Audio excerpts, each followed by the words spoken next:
on the last episode of the Keepsake box.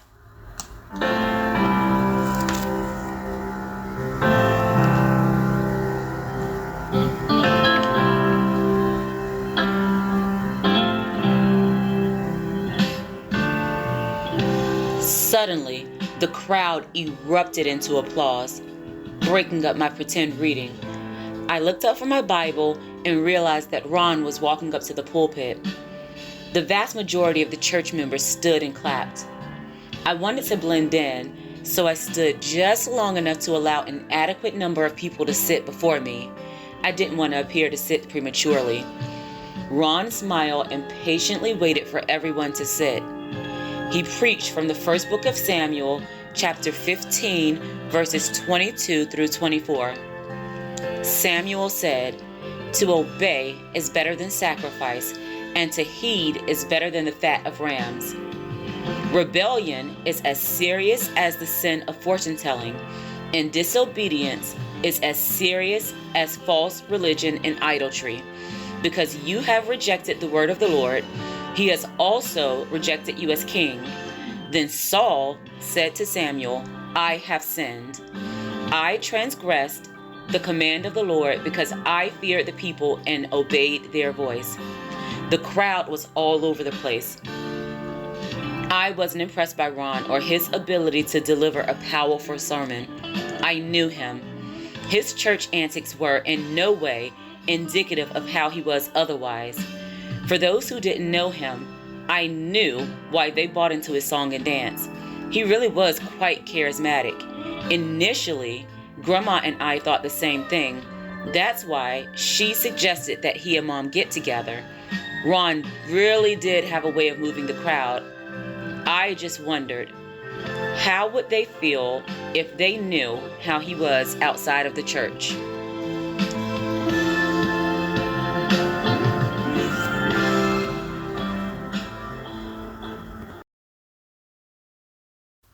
Chapter 6, Trust and Privileges. Narrated by Shandora Warren. Music by Epidemic Sound. Shortly after starting the drive, I noticed that Ron went into a different direction than I expected. "Where are we going?" I asked. Ron smiled and told me that I would see when we got there.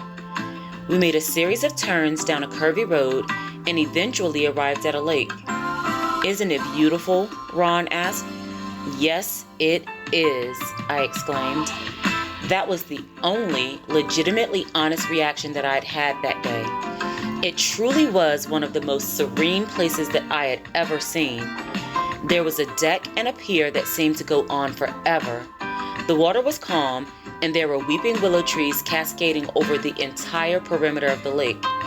It was one of those picturesque places that you didn't ever want to leave. "Let me show you around," said Ron. I stepped down from the truck.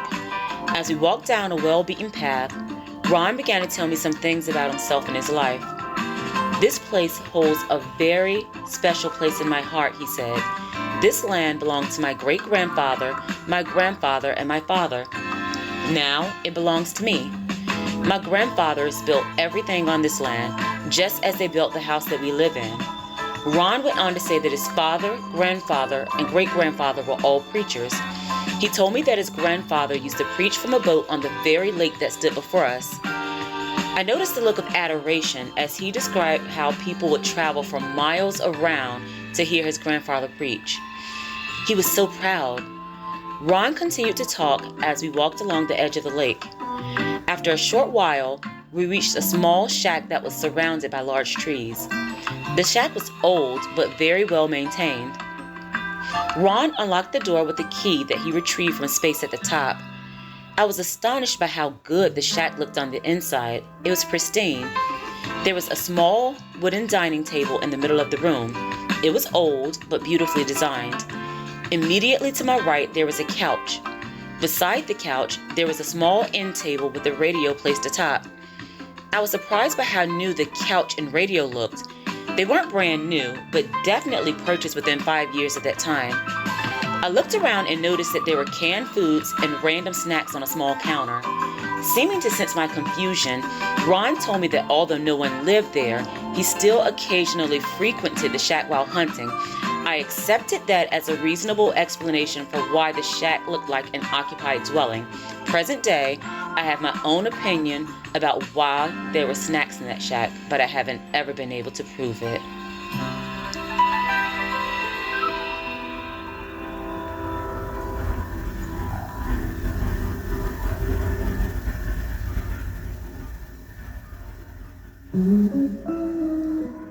Ron told me that his grandfather was raised in the shack, along with his 6 younger siblings. I looked around and I couldn't imagine 9 people living there. It was basically one room, a relatively small one at that. There was a small wood stove that was used for both cooking and heating. How did they all live here? I asked. They made it work, he said. Ron told me that his great-grandfather worked in the fields all day and preached on Sundays. His great-grandmother made all of the clothing and took care of the 7 children. Ron explained that back then, most children only went to school until they were old enough to either work in the fields or help with the housework. While that was the norm, his great-grandparents had insisted that all 7 children graduate from high school, even though they knew that things would be easier if they had extra help from the kids. Each child had to assist with feeding the animals and cleaning the house, but they went to school every day. Ron told me that his grandfather went to college and obtained an agricultural degree. While he stayed in a small apartment in the city, he saved enough money to buy a house for his parents and younger siblings. When Ron's great-grandfather fell ill, his grandfather moved back to help with the remaining children. They were able to put all of his siblings through college. When Ron's great-grandparents passed away, his grandfather stayed in the house and raised a family of his own. Ron told me that the house had been passed down from his grandfather to his father and from his father to him. Each generation that moved in had renovated the house and vowed to keep it suitable for the generation that was to follow. That made sense to me. I often wondered why a single man with no children had such a large house. Ron's house was beautiful. It had 5 bedrooms and lots of characters. It was one of those old houses with formal living and dining areas that we never used unless we had company. But even though it was beautiful on the surface, it wasn't without its flaws. The house had been recently painted in the front, but the entire posterior had chipped paint. We had several bathrooms, one of which was inoperable because the plumbing wasn't working properly. To date, I don't ever remember that bathroom being utilized. We simply knew to keep the door shut. While listening to the conversation, my mind trickled off into several directions. The thing that stood out should have been how hard Mom worked. I should have wondered why money seemed so tight if the house had been given to Ron. There was obviously no rent to be paid, but at 12 years old, I didn't really put a lot of thought into it. I didn't have an accurate assessment of the price of things. Instead, I thought about how beautiful the wooded area was. Although we lived in that beautiful house, I imagined myself in the shack and sitting on the lake all day.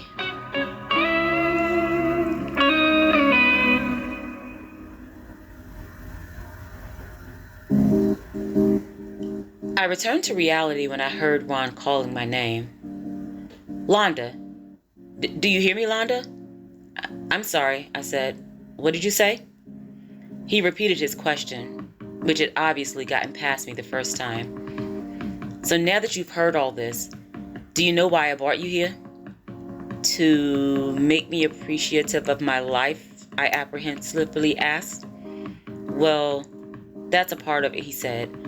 Not only do I want you to appreciate your life, but I also want you to understand why I'm so hard on you. I've come from a long history of families working together to achieve a common goal.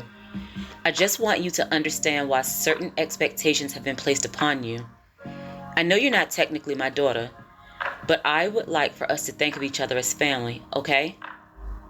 Yes, sir, I said. And we do our part to keep the family running, right? Asked Ron. Yes, sir, I said. He told me that he was glad that we were on the same page. Ron walked over to the counter and asked if I wanted a snack. Sure, I said. I'll take the sour cream and onion potato chips. He grabbed 2 bags of potato chips and walked over to the couch. Ron looked in my direction, and I instinctively knew to join him. He handed me a bag of potato chips. For a moment, I thought he wasn't so bad. Maybe his actions were just the results of tough love. Ron placed his potato chips beside the radio on the small end table. "You know, you look kind of pretty when you fix yourself up," he said. Before I could respond, he wrapped his arm around my back and pulled me closer to him. I wanted to object, but it was as if my body was frozen. I started to ask what he was doing, but he leaned over and kissed me before I could address his previous indiscretion. I hadn't ever been kissed by anyone before, and I didn't even attempt to look proficient. I didn't kiss him back. I didn't open my mouth. I just sat there as he put his lips on mine, looking and feeling awkward. It wasn't like a movie kiss where there were tongues and groping. It was very soft and gentle. Ron sat back on the couch as if nothing had happened. "I guess you've never been kissed," he said. Still unable to speak, I shook my head to signal that he was correct in his assessment. "Good," he said. "Your mom and I needed to make sure that you weren't being too grown." And just like that, Ron walked towards the door and motioned for me to do the same. I was horribly confused.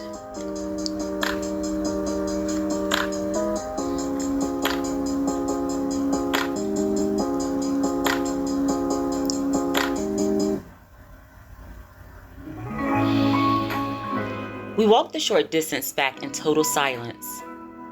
I got to the truck not knowing what to think or how to feel.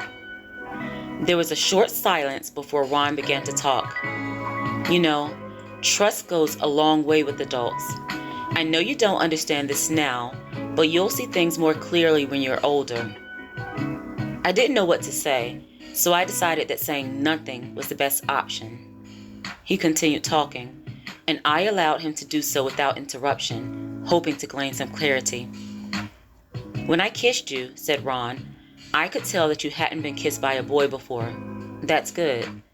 Now I know I can trust you. Trust opens the door to more privileges.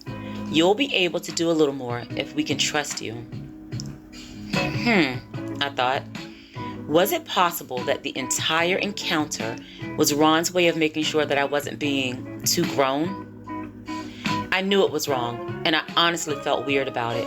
However, I had to think the situation out. What would happen if I informed Mom about my interaction with Ron? Mom never believed what I told her about him. She hadn't ever outright called me a liar, but she'd say that I was known to exaggerate. It always bothered me when she said that. I really tried to be a good and honest person.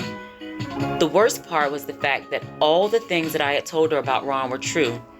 She was just dismissive with the information that was given to her. I didn't feel comfortable telling anyone else about the situation either. I once told Grandma about Ron spanking me. Mom usually took in whatever Grandma said, so I expected the conversation to result in a change. Instead, Ron gave me the worst beating that I'd had to that point. Additionally, my phone was taken out of my bedroom. I was told that it was their way of making sure that I understood the rules. What happened in our house stayed in our house, and that wasn't up for debate. Not only did I have to talk to Grandma in front of either Mom or Ron after I aired my grievances, but I wasn't allowed to be alone with her anymore. Ron told me that actions had consequences, and I could blame myself for the position that I was in. I decided that telling anyone else was off the table. I also considered another scenario. What if Mom already knew? What if it was all a ploy to see if they could trust me? I had learned the hard way that I didn't want to be on the opposite side of their trust. Besides, Ron told me that privileges came with trust. Although I couldn't guarantee that he would uphold his promise, the prospect of having more privileges was obviously appealing to a child that couldn't go anywhere without her parents. Wait, did I just call Ron my parent? Well, for all intents and purposes, I guess he was. So it was settled. I decided to keep the situation to myself. I felt that I had more to gain by not exposing the situation. Maybe I'd test them as well. I wanted to see if they would actually extend more privileges as I stayed in line. It would be well worth it if it worked.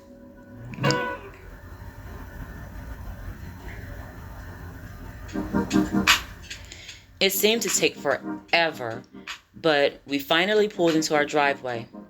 I was thinking, said Ron, maybe we should order pizza instead of having you cook.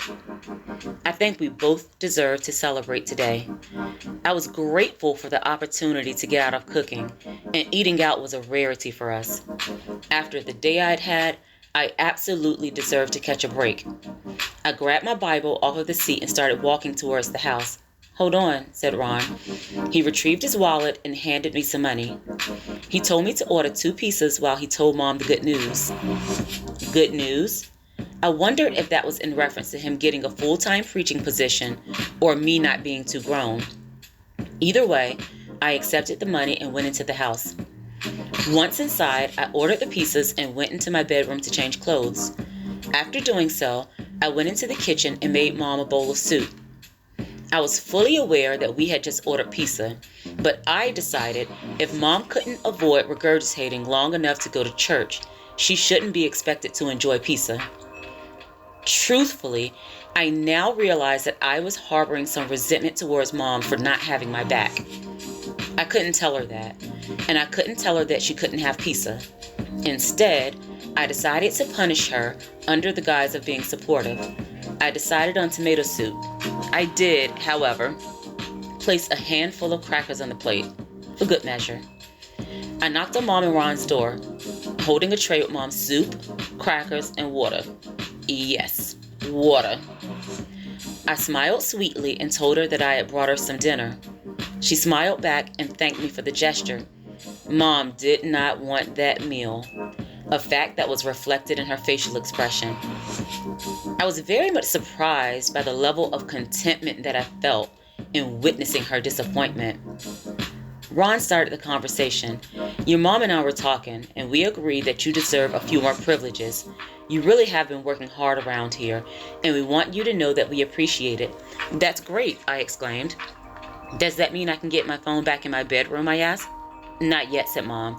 We were thinking that we can start by letting you go to that spring dance on Friday. Alone? I asked. Yes, said Mom, but here are the rules. We will drop you off and pick you up immediately afterwards. You will stay with your friends at all times, no sneaking off with boys. I was excited about the prospect of doing things that other kids were doing, but I realized that Mom didn't really know me or my situation. First and foremost was the plurality of the word friends. I only had one friend. Her name was Tasha, and she was as much as an introvert as I was. While Tasha had more freedom, she wasn't big on attending school events. I knew I'd have to work hard to talk her into attending the dance, but it would be well worth it. Secondly, Mom told me not to leave with any boys. Unbeknownst to her, none of the boys were even remotely interested in me. I also realized a couple of things unrelated to the dance. First, I was glad to have passed Ron's test. I began to see that there really were benefits to being on the favorable side of his trust. Secondly, I felt bad for bringing Mom tomato soup. Maybe she wasn't as bad as I thought.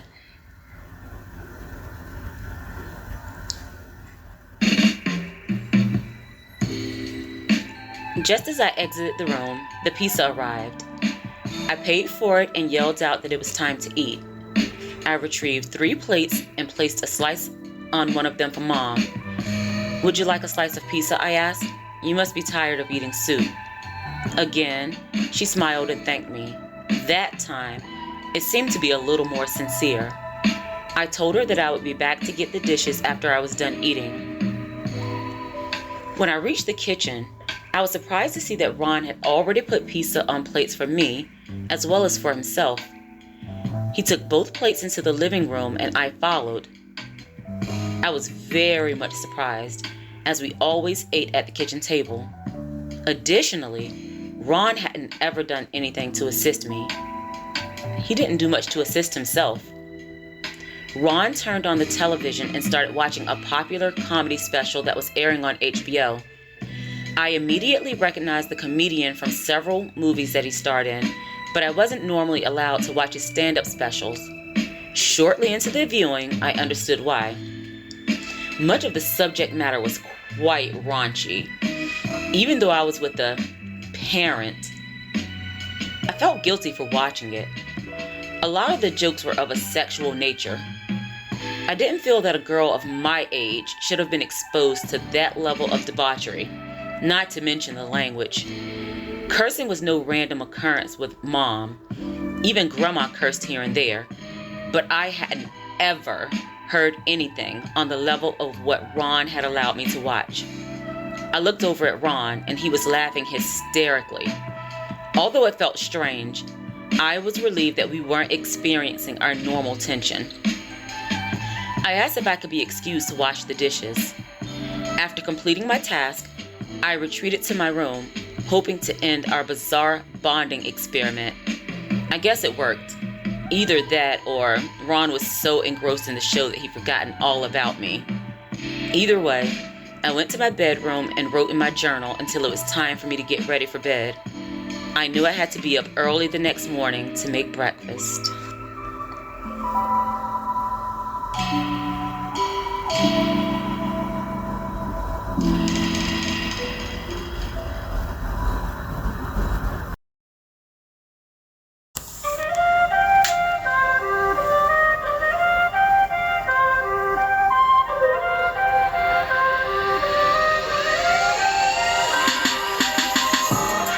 Thank you so much for listening. Make sure to follow Shenny Tells a Story on Facebook and Instagram. I'd love to hear from you. If you're interested in purchasing books by Shandora Warren, they're all available on Amazon.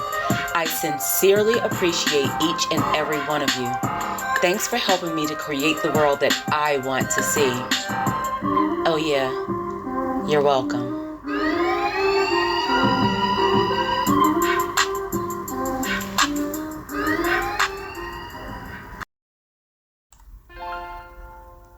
Shine, little girl.